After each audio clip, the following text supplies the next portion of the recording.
Good morning सबको। ठीक है, आज हम यहाँ से पढ़ेंगे पंडित अलोपीदीन। पेज नंबर क्या है बेटा? 9। पेज नंबर 9 के देखो नीचे वाला ये पैराग्राफ कि पंडित अलोपीदीन ने हंसकर कहा। ठीक है, यहाँ से पढ़ेंगे। पंडित अलोपीदीन ने हंसकर कहा, जब मतलब वंशीधर जो थे वो पंडित अलोपीदीन को पकड़ लिया था उनकी काला बाजारी के चक्कर में कि वो नमक की काला बाजारी कर रहे थे। ठीक है, अलोपीदीन क्या थे? बहुत बातें करने में बहुत कुशल थे, है ना। वो सामने वाले को मतलब आसानी से धन के बल पर मना लेते थे। जब वंशीधर को मनाने की उन्होंने कोशिश की, ठीक है, धन की शक्ति के आधार पर, तो वंशीधर ने क्या कहा? रूखे स्वर में बोले कि सरकारी हुक्म है, ठीक है, मुझे सरकार का आदेश है कि जिस नमक को प्रतिबंधित किया जा चुका है, यदि उसकी कोई चोर बाजारी करे, कोई काला बाजारी करे, तो उसको हिरासत में लेना है। ठीक है, फिर पंडित अलोपीदीन ने वंशीधर की बातों को सुना और हंसकर कहा, हम सरकारी हुक्म को नहीं जानते। ठीक है, सरकारी हुक्म क्या है ये हमें नहीं पता, और न ही सरकार को। सरकार कौन है हम ये भी नहीं जानते। हमारी सरकार तो आप ही है। क्या बोल रहे हैं? हमारी सरकार तो आप ही है। चापलूसी भरी बातें ये कर रहे हैं। ठीक है, अलोपीदीन, क्योंकि वो इस कार्य में कुशल थे। आगे बोल रहे हैं कि हमारा और आपका तो ये घर का मामला है। ठीक है, हमारे और ये आपकी तो आपस की ही बात है, और हम कभी आपसे बाहर नहीं हो सकते, और हम कभी आपसे अलग नहीं है। हम और आप एक ही है। आपने बिल्कुल बेकार का कष्ट उठाया, आपने यहाँ पर आने का कष्ट फालतू में ही उठाया। यह मतलब हो ही नहीं सकता, ऐसा हो ही नहीं सकता कि इधर से जाए और इस घाट के देवता को भेंट न चढ़ावे। यदि हमारी गाड़ियाँ इधर से जाए और यहाँ पर जो दरोगा है उसको हम कोई भेंट ना दे, ऐसा हो ही नहीं सकता।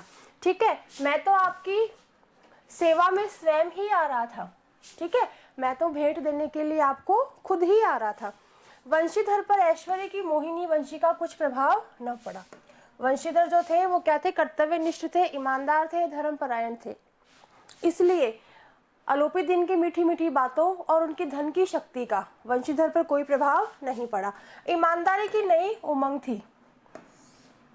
ठीक है, वो ईमानदार थे। कड़क कर बोले, तेज आवाज में बोले कि हम उन नमक हरामों में से नहीं है जो कौड़ियों पर अपना ईमान बेचते फिरते हैं। ठीक है, हम नमक हराम नहीं है, हम एक ईमानदार दरोगा है, और हम ऐसे नमक हरामों में मतलब ऐसे भ्रष्ट अधिकारियों में से नहीं है जो थोड़े से पैसों में अपनी ईमानदारी को बेच डालते हैं। आप इस समय हिरासत में हैं। ठीक है, आप इस समय मेरी हिरासत में है।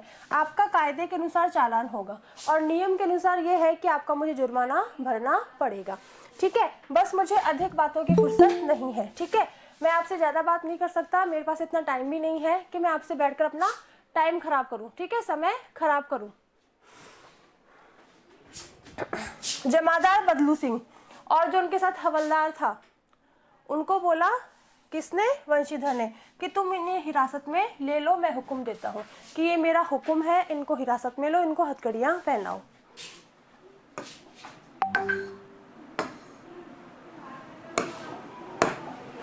आगे है कि पंडित अलोपीदीन स्तंभित हो गए।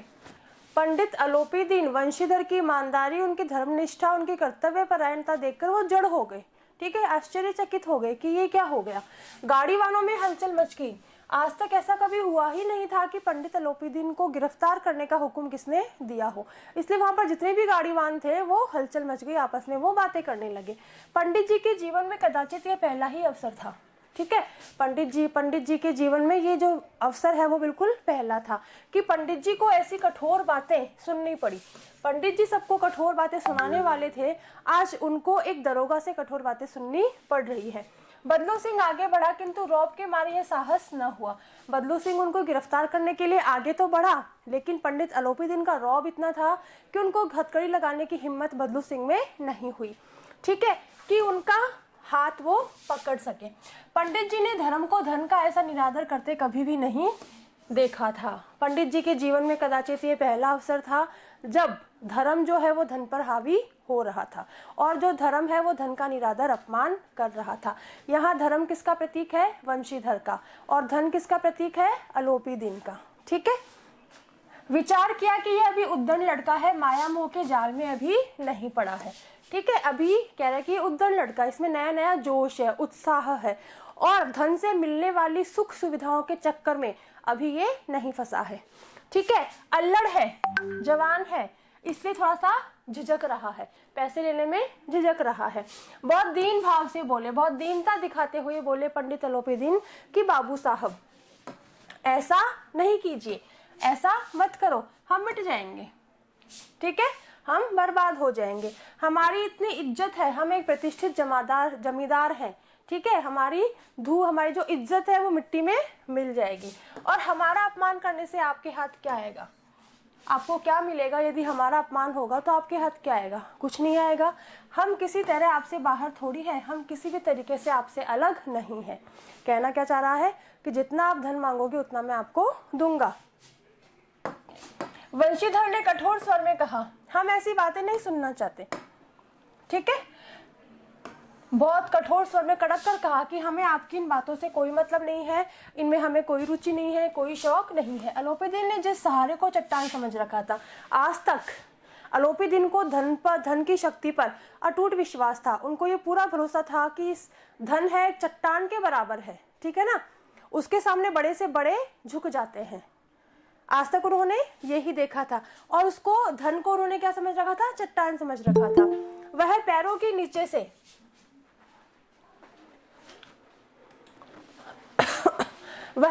नीचे से खिसकता हुआ मालूम हुआ। मतलब उनके धन का प्रभाव वंशीधर पर नहीं पड़ा। ठीक है, इसका मतलब क्या है कि उनके धन का प्रभाव वंशीधर पर नहीं पड़ा।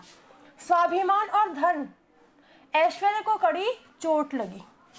उनके स्वाभिमान को, उनके धन की शक्ति को बहुत ही गहरा आघात पहुंचा। किंतु अभी तक धन की सांख्यिक शक्ति का पूरा भरोसा था, लेकिन अभी तक भी इनको ये विश्वास था कि यदि मैं धन की संख्या बढ़ाऊंगा, ठीक है, अभी तो 1000 रुपये दे रहा था वो, अगर मैं धन की संख्या बढ़ा दूंगा तो जरूर ये मान जाएंगे। इस बात पर उनको भी विश्वास था। अपने मुख्तार से बोले, अपने कर्मचारी से बोले, लाला जी 1000 के नोट बाबू साहब को भेंट करो, आप इस समय भूखे सिंह हो रहे। तो शायद मैंने कल पढ़ा दिया था ना, चलो, कि आप 1000 के जो नोट है वो बाबू को भेंट करो। आइए, जो क्या इस समय क्या हो रहे हैं? भूखे शेर के समान हो रहे हैं। जैसे सिंह का जो राजा है, ठीक है, वो कुछ भी मतलब खाने के लिए जब उसको भूख लगती है तो वो जानवरों को मार के खाता है। उसी प्रकार उनके मन में क्या आया कि अभी ये मुझसे और अधिक धन वसूलना चाहते हैं।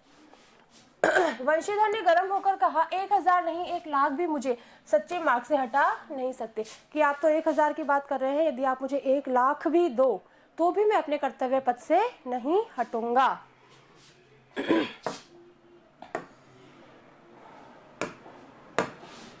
धर्म की इस बुद्धिहीन दृढ़ता और देव दुर्लभ त्याग पर मन बहुत झुंझलाया, और अब दोनों शक्तियों में संग्राम होने लगा।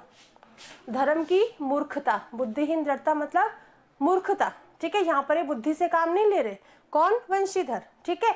और देव दुर्लभ त्याग कर, जिस धन को मतलब देवता भी त्याग करने में मतलब हिचकिचाते हैं, वो भी देवता है, वो भी धन की प्राप्ति करना चाहते हैं। उस बात पर पंडित अलोपीदीन का मन में बहुत झुंझलाहट हुई कि कैसा व्यक्ति है। ठीक है, अब दोनों शक्तियों में संग्राम होने लगा। धर्म में और धन में आपस में बातचीत होने लगी। धन ने धर्म को किसी भी हद तक खरीदना चाहा। धन ने उछल उछल कर आक्रमण करने शुरू किए। मतलब यहाँ उछल उछल कर आक्रमण करने शुरू किए, मतलब अलोपीदीन पैसे की संख्या बढ़ाते गए। पहले 1 से 5000, 5 से 10,000, 10 से 15,000 और 15 से 20,000, 20,000 तक नौबत पहुंची, यानी कि 20,000 तक देने को तैयार हो गए। किंतु धर्म अलौकिक वीरता के साथ इस बहुसंख्यक सेना के सम्मुख अकेला पर्वत की भांति अटल अविचलित खड़ा रहा। लेकिन जो मुंशी वंशीधर थे वो इतनी बड़ी रकम के आगे भी लोभ से डावाडोल नहीं हुए, लालच उनके मन में नहीं आया। ठीक है, वो अपनी जगह पर अटल थे, अविचलित थे, विचलित नहीं होने वाले थे। किसी भी स्थिति में उनका मन जो था वो डगमगाने वाला नहीं था। ठीक है, इस प्रकार से बात हो गई। आगे फिर अलोपीदीन निराश होकर बोले, निराश हो गए, 20,000 तक देने को तैयार हो गए। उस समय 1000 रुपए, 250 रुपए, 500 रुपए बहुत बड़ी रकम होती थी। ठीक है, अब वो निराश हो गए और बोले कि अब इससे अधिक मेरा साहस नहीं है, कि इससे ज्यादा मैं आपको नहीं दे सकता। आगे आपको अधिकार है, अब आपको अधिकार है कि आप मेरे साथ क्या करेंगे। ठीक है, वंशीधर ने अपने जमादार को ललकारा, उसको जोर से बोला, बोला बदलू सिंह मन में दरोगा जी को गालियां देता हुआ पंडित अलोपीदीन की ओर बढ़ा। बदलू सिंह वंशीधर को मन में गालियां दे रहा था, सोच रहा था कि यदि अलोपीदीन इतने पैसे दे रहे थे, ले लेते तो कुछ मेरे हाथ भी लग जाता, इसलिए वो क्या कर रहा था, उनको गालियां दे रहा था। और पंडित जो है वो घबरा गए कि आज क्योंकि पहली बार उनको गिरफ्तार होने का अवसर उनके सामने आया था, इसलिए वो घबरा गए।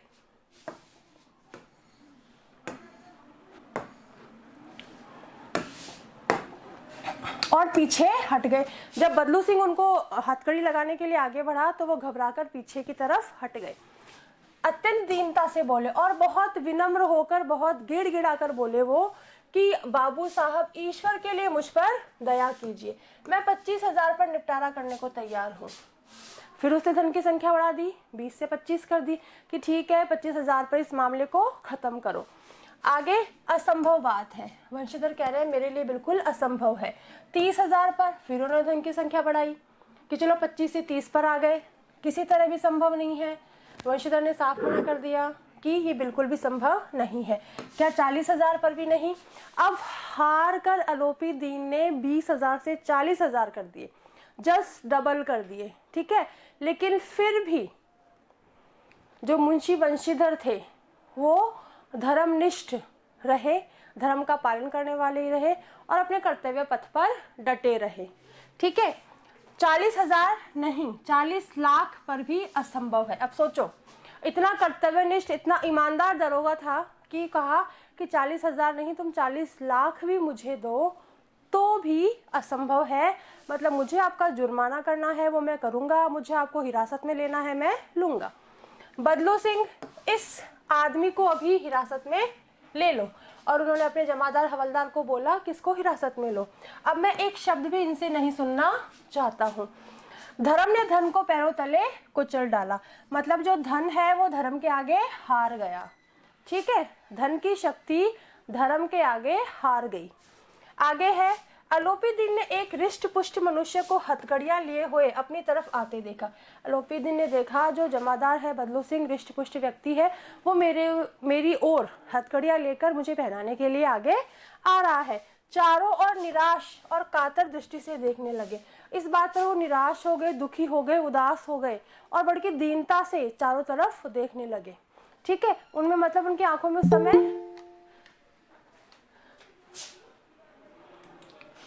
में इस समय दया झलक रही थी। वो दया के पात्र थे, चाहते थे कि किसी भी तरीके से वंशीधर को मुझ पर दया आ जाए और वो मुझे हिरासत में ना ले, ठीक है। और इसके बाद एकाएक मूर्छित होकर गिर पड़े। पहली बार उनको गिरफ्तार किया जा रहा था, इतना पैसा देने पर भी जो वंशीधर है लालच में नहीं आए और उन्होंने अपने कर्तव्य का पालन किया, ठीक है। तो वो चीजें अलोपीदीन ने सारी चीजें सोची कि आज मैं पहली बार गिरफ्तार हो रहा हूँ, इतना धन देने पर भी ये नहीं माने हैं, ठीक है, और ये मुझे गिरफ्तार करने के लिए तैयार हो गए, अब मेरी चारों तरफ बेइज्जती हो जाएगी। इस सारी बातें सोचकर वो बेहोश होकर नीचे गिर गए। आगे क्या हुआ लेकिन ये तो पैसे थे इनके पास, तो वंशीधर मान लो लालच में नहीं आया, बाकी तो सारे लोभी थे ना। फिर क्या हुआ कि दुनिया सोती थी पर दुनिया की जीभ जागती थी।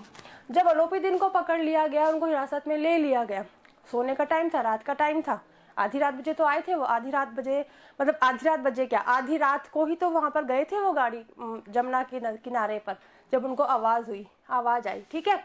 तो दुनिया तो सो रही थी लेकिन दुनिया की जीभ जाग रही थी। दुनिया के सोने का टाइम था लेकिन दुनिया वाले आपस में बातें करते थे। जीभ जागती थी मतलब आपस में बातें कर रहे थे।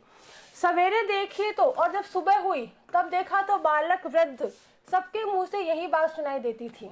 मतलब बच्चे से लेकर बूढ़े आदमी तक सब एक ही बात बोल रहे थे। क्या बोल रहे थे? जिसे देखो वो ही पंडित जी के इस व्यवहार पर टीका टिप्पणी कर रहा था। पंडित जी ने जो नमक की कालाबाजारी की, सभी लोग उसी बारे में उनकी निंदा कर रहे थे। निंदा की बौछारें हो रही थी, ठीक है। सब लोग बढ़ के, मतलब सबको मौका मिल गया था, अवसर मिल गया था, इसलिए सब लोग निंदा उनकी कर रहे थे। मानो संसार से अब पापी का पाप कट गया हो, मानो कि संसार में सिर्फ अलोपीदीन ही थे पाप करने वाले, वो ही पापी थे, ठीक है। इस तरीके से लोग बातें कर रहे थे कि सिर्फ पूरे संसार में एक ही पापी था, आज उसको पकड़ लिया गया है और उसकी निंदा सारे लोग मिलकर करने लगे। पानी को दूध के नाम से बेचने वाला, जो व्यक्ति दूध में मतलब पानी में दूध डालता था, ठीक है ना, वो ग्वाला। कल्पित रोजनामचे भरने वाले अधिकारी वर्ग, रोजनामचा मतलब डायरी, ठीक है, जो मतलब जाली डायरी भरने वाले अधिकारी।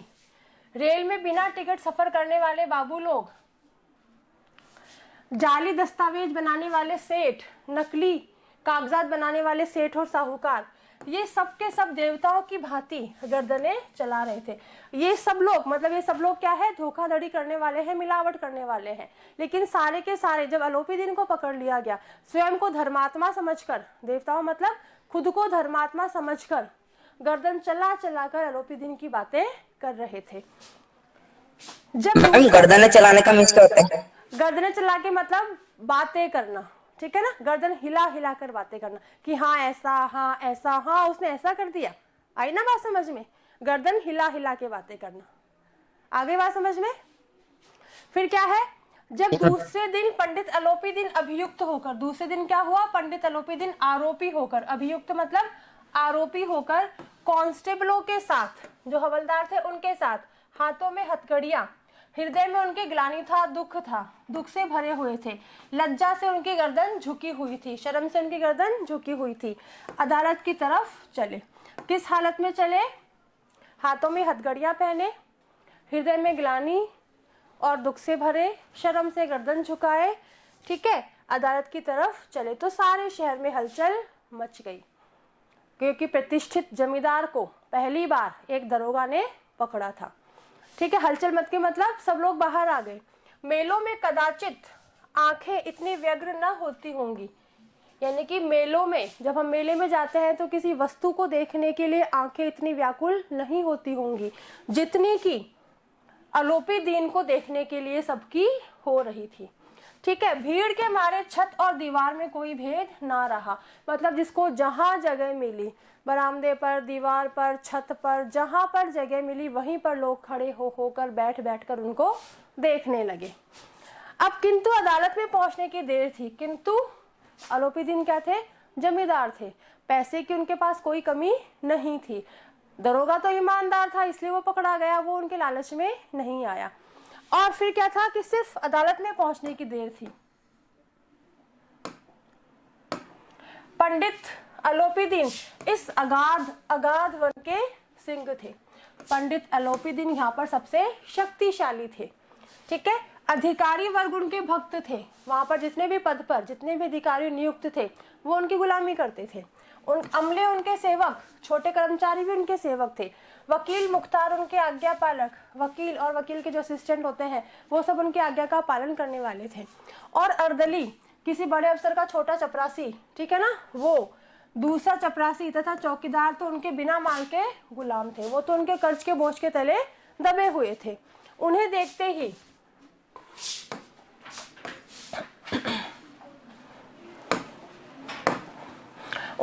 ही लोग चारों तरफ से दौड़े, उनको बचाने के लिए दौड़े। सभी लोग आश्चर्यचकित हो रहे थे, इसलिए नहीं कि अलोपीदीन ने क्यों यह कर्म किया। लोगों को इस बात का आश्चर्य नहीं था कि अलोपीदीन ने नमक की कालाबाजारी क्यों की, क्योंकि उनको पता था कि ये तो 2 नंबर का काम तो करते ही करते हैं, ठीक है। लेकिन आश्चर्य किस बात से हो रहे थे? वो आश्चर्यचकित इसलिए कि वो कानून के पंजे में कैसे आए, इतने प्रतिष्ठित होकर, इतने शक्तिशाली होकर ये कानून के पंजे में कैसे आ गए, आज इनको गिरफ्तार कैसे कर लिया गया। सब लोग इस बात से आश्चर्यचकित हो रहे थे। ऐसा मनुष्य जिसके पास असाध्य साधन करने वाला धन और अनन्य वाचालता हो, ऐसा मनुष्य, असाध्य साधन मतलब असंभव को भी संभव करने वाला इनके पास धन था, इतनी पैसे की इनके पास शक्ति थी, और अनन्य वाचालता, और बोलने में इतने कुशल थे कि दूसरों को मोहित कर लेते थे, दूसरे इनके वश में हो जाते थे। तो वो कैसे कानून के पंजे में आ गए? आगे समझ में? लोगों को आश्चर्य किस बात से हो रहा था बताओ? लोग किस बात से आश्चर्यचकित थे? शुभोपान कि वो कानून के जाल में कैसे फंस, हाँ, वो कानून के जाल में कैसे फंस गए। आगे क्या बोलेंगे कि उनके पास असंभव को भी संभव बनाने वाला धन था, धन की शक्ति थी, ठीक है, और वो बोलने में इतने कुशल थे, अपनी बातों से दूसरों को अपने वश में कर लेते थे। ऐसे इंसान किस प्रकार से, किस तरह से, किस कारण से कानून के पंजे में आ गए? प्रत्येक मनुष्य उनसे सहानुभूति प्रकट करता था। जो मतलब उनका कर्जदार था, उनको कर्ज देने वाला था, मतलब उनका कर्ज चुकाने वाला था, ठीक है, जो इनके पैसे के नीचे दबे हुए थे, जिन पर इन्होंने कोई ना किसी प्रकार का उपकार किया हुआ था, एहसान किया हुआ था, वो सारे लोग जो थे इनसे सहानुभूति प्रकट कर रहे थे। और बड़ी तत्परता से जैसे अदालत में पहुंचे वैसे ही तुरंत इस आक्रमण को रोकने के निमित्त वंशीधर को झूठा साबित करने के लिए क्या किया, वकीलों की एक सेना तैयार कर ली गई। सारे बड़े बड़े वकील आपस में इकट्ठे हो गए और कानूनी दांवपेच लड़ने लगे। न्याय के मैदान में धर्म और धन में युद्ध ठन गया। जो न्याय का मैदान था, न्यायालय, वहां पर धर्म में और धन में युद्ध ठन गया। धर्म किसका प्रतीक है, वंशीधर का। धन किसका प्रतीक है, अलोपी दिन का। दोनों मतलब एक दूसरे के आमने सामने हो गए। वंशीधर चुपचाप खड़े थे। उनके पास सत्य के सिवा न कोई बल था, न स्पष्ट भाषण के अतिरिक्त कोई शस्त्र, ठीक है। उनके पास कोई शक्ति थी तो सिर्फ उनका सत्य आचरण और स्पष्ट भाषण, इसके अलावा उनके पास कुछ भी नहीं था। गवाह थे, यद्यपि नदी के किनारे जो घटना हुई थी उसके बहुत सारे लोग गवाह थे, लेकिन वो कैसे थे, लोभ से डामाडोल, लेकिन वो धन के हाथों बिकने वाले थे। आ गई बात सबको समझ में? सबको समझ में आ रहा ना चैप्टर? Yes ma'am. किसी को कोई दिक्कत? No ma'am. ठीक है, आगे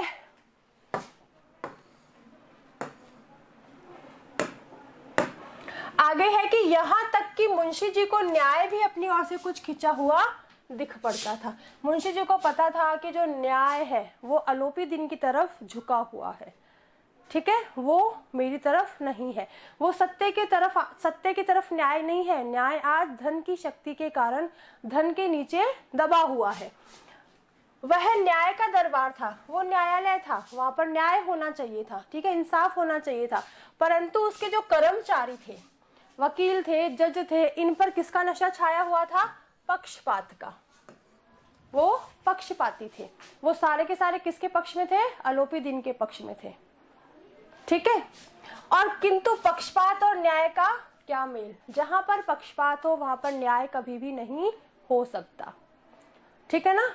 न्याय हम कब करते हैं, जब हम निष्पक्ष होते हैं, पक्षपात से रहित होते हैं, ठीक है ना। ये नहीं कि ये पैसे वाला है या ये गरीब है, ऐसे हमारे मन में पक्षपात आ जाए कि नहीं मैं पैसे वाले को छुड़वा दूं और गरीब को फंसा दूं, ऐसा नहीं हो सकता।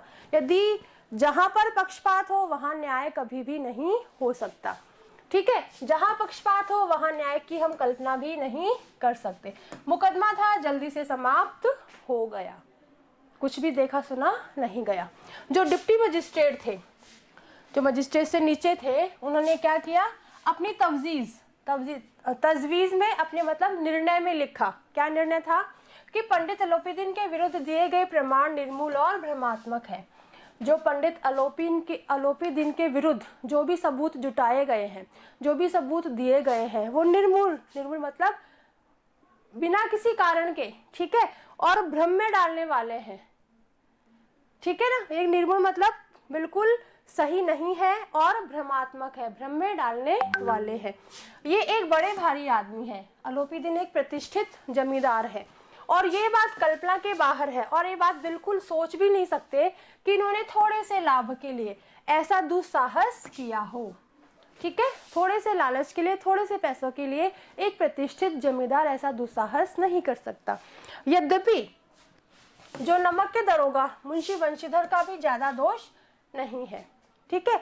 और लेकिन ये बड़े खेद की बात है कि उसकी उद्दंडता और विचारहीनता के कारण, कि उनके अत्यधिक उत्साह और विचारहीनता के कारण, सोच समझकर नहीं किए गए कार्य के कारण एक जो भला मानुष था, एक जो सज्जन व्यक्ति था, उसको कष्ट झेलना पड़ा, ठीक है। हम प्रसन्न है कि वह अपने काम में सजग और सचेत रहता है। न्यायालय, वो जो डिप्टी मजिस्ट्रेट कह रहा है कि हम इस बात से प्रसन्न है, जो वंशीधर है, जो मुंशी वंशीधर है, दरोगा है, वो अपने कार्य के प्रति सचेत है, सावधान है, ठीक है। किंतु नमक से मुकदमे की बढ़ी हुई नमक हलाली ने उसके विवेक और बुद्धि को भ्रष्ट कर दिया है। लेकिन ये नमक के दरोगा बन गए तो जो नमक के लिए कई जो भ्रष्ट अधिकारी जो हैं, ठीक है, जो काला बाजारी करते हैं, जो चोर बाजारी करते हैं, उनके लिए क्या है, ये सब देखते देखते क्या हुआ कि मुंशी वंशीधर की बुद्धि और विवेक नष्ट हो गया है, सोचने समझने की इनकी शक्ति नष्ट हो गई है। भविष्य में उसे होशियार रहना चाहिए, भविष्य में मुंशी वंशीधर को सावधान रहना चाहिए कि वो किसी भले मानुष को, किसी प्रतिष्ठित जमींदार को कभी भी ऐसे ना पकड़े। ठीक है, यहाँ तक किसी को कोई दिक्कत? No ma'am. ठीक है, चलिए बेटा बाय सबको, है ना, बाकी का अपन कल करेंगे। Okay thank you ma'am. Okay बेटा, हैव अ नाइस डे।